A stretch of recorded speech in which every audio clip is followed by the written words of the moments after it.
Welcome to the Unapologetic Man Podcast, the only podcast that's all about self-improvement, confidence, success, women, and being a man without making any apologies for it.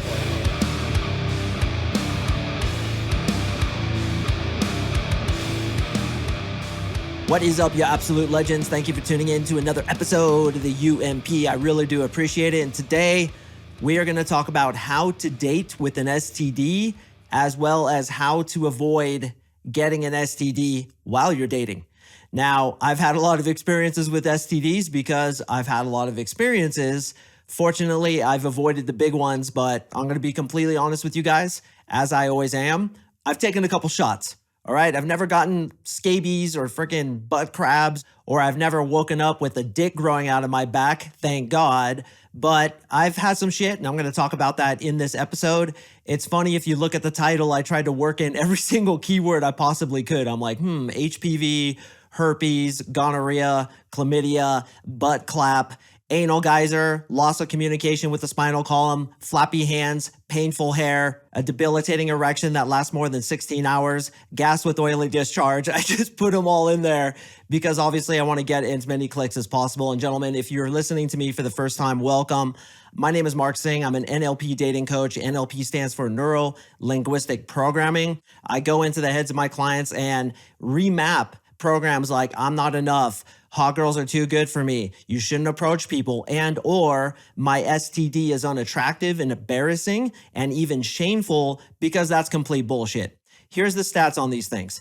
25% of people currently have an STD, and over 50% of people, probably more like 75, because you know how surveys are, 75% of people have had an STD, so it's not that big of a deal. So I'm going to tell you how to date a woman, how to deal with the whole STD thing should you get tested, if you have an STD, if and when you should even bring it up in the first place. And we're going to go through all that in this episode. And I hope to deliver the goods, because I know from the emails I get and from the clients I get that this is a big concern for you, especially if you do have something like herpes that can't be cured and that you can't necessarily predict when it's going to come out. These are the kinds of things that you need to get your psychology corrected around so that you're not telegraphing low value inadvertently because you're shameful about something that really you couldn't control. I have a really good girlfriend, and she got herpes from a dude, and he didn't tell her that he had herpes, and she's super embarrassed about it. She has major issues about it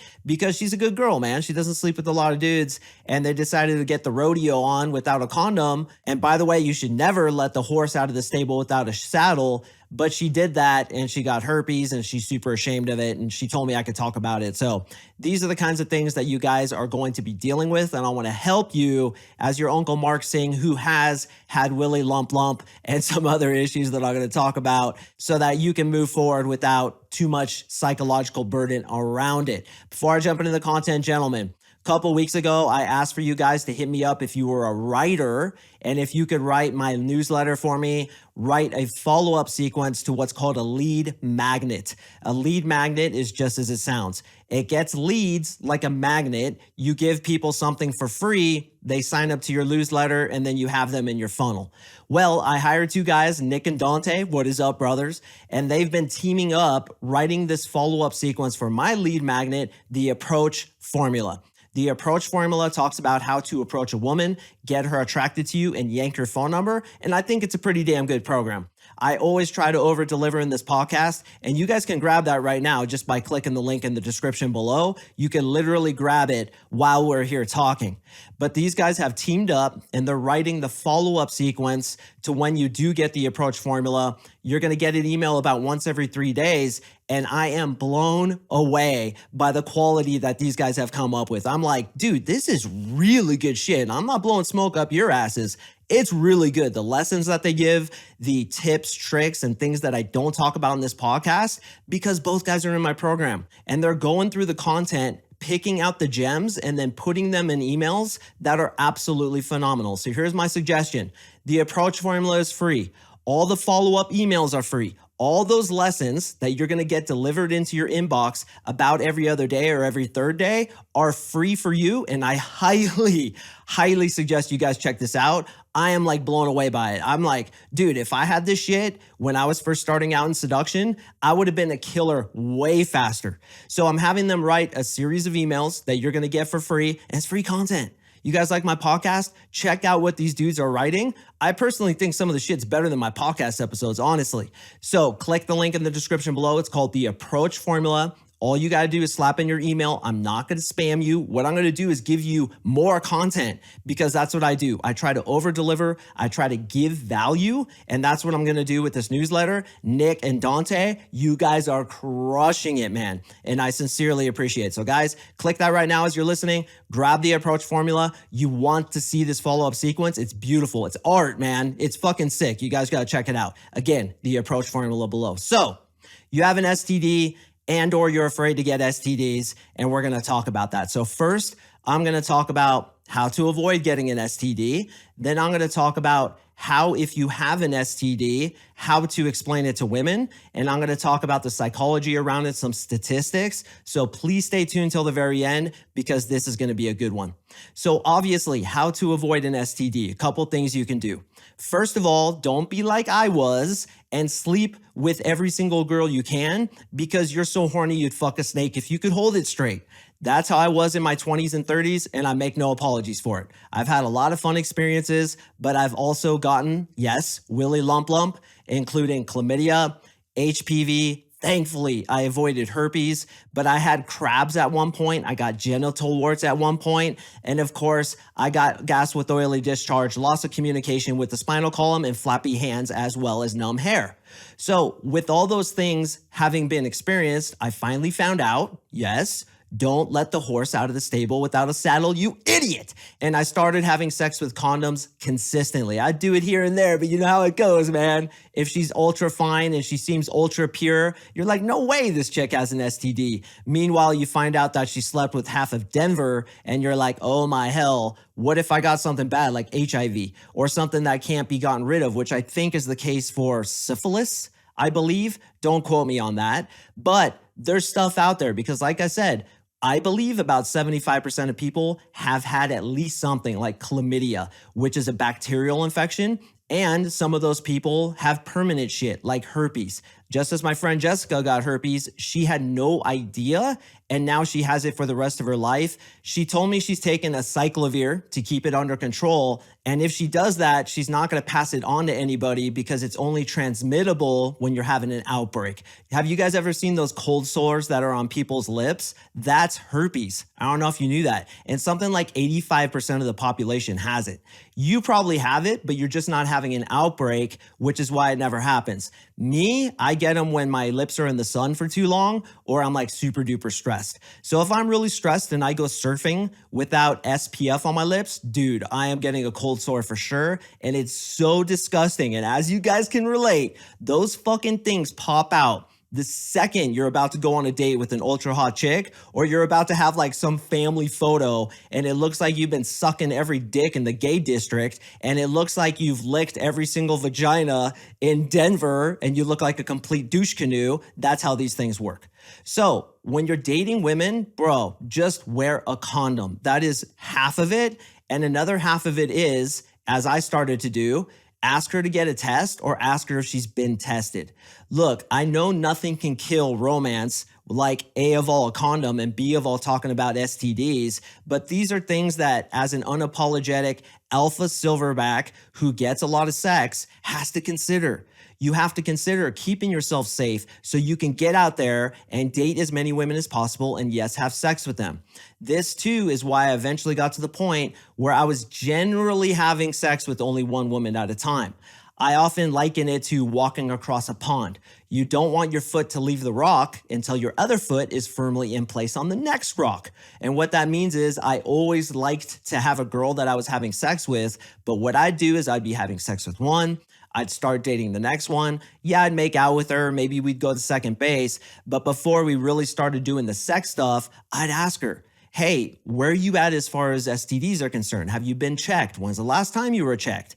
And guys, you can go get yourself checked. And this was a few years ago for me, but I used to go once a month for $139. You get your finger pricked and they take a urine sample. And they can check for, I believe it was 10 of the most common STDs. And I strongly suggest you do that if you're out in the field. Because then when a woman asks you, especially if you have a bad reputation like I did, have you been having sex with different girls? You can say, you know what? I did have sex with a girl last month, but I've been since tested and I've come back clean. And that's what I would always say. So you're always getting yourself tested just so you know you're not trying to give it to other people. And if you have something that's curable, like chlamydia, you can take the necessary drugs to get rid of it. And also you can tell girls that you have been tested. And guys, just always get those condoms. Nowadays, there's condoms that are super thin, super comfortable. And I don't know if you heard me in a previous podcast where I suggested they make a condom that just goes around the head.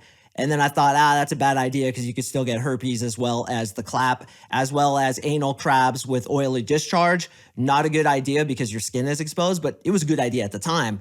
I was still able to have sex comfortably with those ultra thin Trojan condoms. They're like super thin. And by the way, guys, if you have problems with premature ejaculation, which by the way is all psychological, almost 99% of the time it's psychological, get those condoms that have that numbing cream on it. I had to use that in my early 20s because I had problems with premature ejaculation and even erectile dysfunction, which again is psychological. We can cure it with NLP, but that's a different conversation. So get the condoms you like the best, have them on you, get the MarkSing condom dispensing belt buckle and have that shit with you. Okay, standard protocol. Always go into a sexual exchange with a condom on hand because brother, you don't want to get that willy lump. It fucking sucks. Now, let's say that you were a sea donkey, a canyon mule, and a mountain troll, and you did have sex without a condom, and you did get willy lump, HPV, gonorrhea, herpes, chlamydia, hepatitis, HIV, or gas with oily discharge and flappy hands. If that happened to you and you have something that obviously is under control and that you're managing with perhaps medication or whatever it is, and you meet a girl and you're ashamed of it, you need to be honest with her about it, but here's what I suggest. All right, we understand that we're not gonna have sex with her until she's pretty damn attracted to us. And as I always suggest, as a means of getting her more attracted to you, is to push her away a little bit and don't let her have sex with you too quick.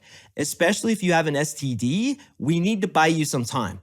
And the reason we need to buy you some time is because we want to get her so attracted to you, the STD is suddenly a non-issue. You see what I'm doing here? So instead of telling her that you're $3 million in debt and you're bankrupt and you owe the mortgage on 3 foreclosed houses on the first date, you wait until she's pretty well invested in you. She's got emotional capital into you before you tell her the bad news. And this is just simply waiting to reveal those skeletons in your closet until she likes you enough to accept them. So what I would do if, for example, I had herpes, I'd always be honest about it. I would say, listen, I have herpes, but I have it under control with the cyclovir. As long as I take that stuff, it doesn't come out. But if you don't want to have sex, I totally understand and I respect it. And we're going to use a condom. And I'm telling you, unless I have a breakout, and you could sit there looking at me if you want, you're not going to contract it. But before I let it get to that point where I need to explain that to her, I'm running game on her. I'm keeping her interested. I'm making out with her, sucking her tits, doing those kinds of things without letting my penis come out yet because let's say I have herpes, and getting her really attracted to me so that when I feel, okay, this girl is super attracted to me, I know I could keep her in the mix, and I'm going to calmly, like an adult, explain to her that yes, I have something like herpes. It is in remission. It's not contractable. However, we are still, of course, going to wear a condom. I'm going to be as careful as possible. And I hope you trust me enough to believe that I will tell you if I have a breakout. I've been with girls in that situation and I accepted it because I really liked them. I've been with girls who told me they didn't have chlamydia and then I got it. They didn't know they had it and they were super apologetic. So these things happen and people are way more understanding than we'll often give them credit for. Let me ask you this. If you really liked a girl, she was totally your type, she was hot as fuck, sexy as fuck, and you were about to have sex with her and she told you what I just said, hey, I have herpes, but I'm managing it with a cyclovir. Provided I'm not in the middle of a breakout, you won't get it, but you could totally wear a condom with me. You do it. You know you do it, bro. And how do I know I would do it? Because I have done it. I have done that. Now, if it was AIDS or something like that, of course not. And if you have something that's really gnarly and not curable, I know that they have groups for that where you can meet women who have that same thing, like AIDS, right? They have groups of people who all have AIDS and they are sexually exclusive with one another. There are groups like that, and you can find them in your local city. But for the most part, some of us have those lower tier kind of sexual transmitted diseases. And in my opinion, as long as you're honest about it and you're managing it, you should be able to tell a girl about it after you get her adequately attracted to you. What's adequately attracted to you? 3, 4, 5 dates. She's talking about sex. She wants to come over. She's interested. We all know what that looks like. That's when you do it. Okay. Now, check this out. And this may give you guys some solace for those of you who do have STDs. If she's still willing to have sex with you, despite the fact that you have something like herpes, that's going to work into your favor because it's cognitive dissonance. When we do something, despite warning signs that we shouldn't, we convince ourselves that we like that thing more than we might actually like that thing. Can you see how that works? She's thinking in her subconscious mind, I'm having sex with this guy and I'm risking a little bit getting an STD. Wow, I must really like him. And then she likes you more. And I've been with girls, as I've said, that have had things like that and I accepted it. We just managed it. It's almost like dating a girl who has some past baggage or does something you don't necessarily like. You accept the person when you really like the person, and nobody's perfect. Whether she has an STD or she has Tourette's or she has a bad relationship with her mom or she has daddy issues, there's probably always going to be something. And there's always going to be something with you too. This is human existence. Nobody's perfect. So accept your STD as if you chose it. And I know that sounds crazy, but this is what I suggest to my clients. Anything you have, right? You may be short, fat, ugly, bald. You might have scars on your face. I actually just had a champion who applied to my program who has some scars on his face. You got to be proud of that shit. You got to see those scars on your face as if you got them in combat in the gladiator arena. And if a girl questions you about it, which she probably won't, but if she does, you're literally confused. You're like, dude, this is a mark of championhood. Do you know the hell I had to go through in order to get all this fixed? I'm proud of this shit. And that's the way I want you guys to be. You've been through some shit. This STD is evidence of it. Yeah, you made a mistake, but you accept it and you make no apologies for it. I know it's radical teaching because in today's age and society, we're all taught to be shameful about those things that are quote unquote wrong with us. I say be proud of them because those things are evidence of shit that you've been through, anguish that you've persevered past, and it builds you into a better man. So if you do have uncurable herpes or even syphilis or even AIDS, be proud of it in the fact that, dude, this is my scar and I bear it like a champion because I've been through war. I've been through hell. I have made a mistake and I accept it and I'm making no apologies for it. And if you're dating a woman, you'd say, listen, lady, we're going to have sex. If you can't accept the fact that I have this STD, there's the door. And that's the philosophy of STDs, where you're going to be careful. You're going to get yourself tested. I strongly suggest you ask if she's been tested. If you're really anal and you think that she's kind of spreading it all over town, maybe ask for the results. That's up to you. You're going to wear a condom when you have sex. If you already have an STD, wait to get her very attracted to you. Then be honest with her about it. Do not lie. Because if you want to screw your karma up, and if you do want to get anal clap with oily discharge and numb hair, the universe is going to deliver that to you if you screw somebody else over. So be honest, but wait until she's adequately attracted so that that reality doesn't chase her away.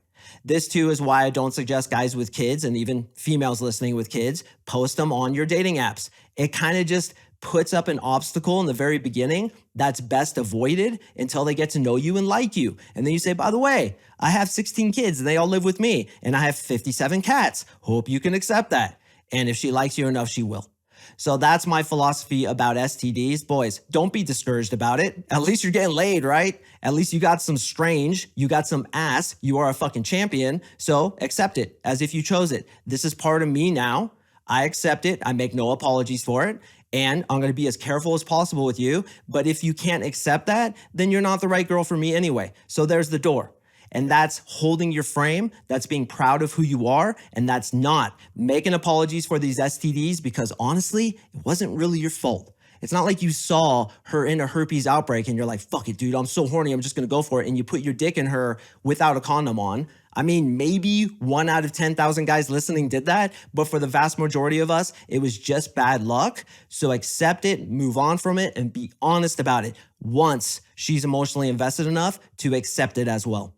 Gentlemen, I do appreciate you listening. As a reminder, go grab that program, dude, the Approach Formula, and then bask in the glory of the follow-up emails that Nick and Dante have been writing. The shit is the shit, man. It's really good. Seriously, you guys gotta check that out. The link's right there, man. Free program, free training. Go grab it right now while it's on your mind. I drop podcasts on Mondays and Thursdays, so please stay tuned for the next one, and I will see you in the next episode.